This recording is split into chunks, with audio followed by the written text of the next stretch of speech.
அனைவரும் இனிதே வாழ்க, வாழ்க வளமுடன். மனிதனிடத்திலே இன்ப நாட்டம் இயற்கையாகவே இருக்கின்றது. இன்பம் ஏற்பட்டது என்றால் அதை நீட்டித்து கொள்ள வேண்டும் என்ற எண்ணமோ, துன்பம் ஏற்பட்டால் அதை உடனடியாக அதை விடுவித்து கொள்ள வேண்டும் என்ற எண்ணமும் இயல்பாகவே மனிதனிடத்திலே அமைந்திருக்கின்றது. புறத்தை பொறுத்தவரை இன்ப நாட்டம் அவசியமான ஒன்று, அதுதான் சரி.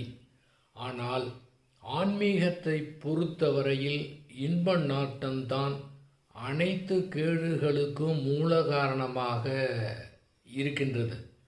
அகத்தை பொறுத்தவரை நாம் எதுவுமே செய்ய தேவையில்லை, ஆறு போல் ஓடவிட்டால் போதுமானது. இல்லை என்றால் துன்பத்தை தான் அது கொடுக்கும்.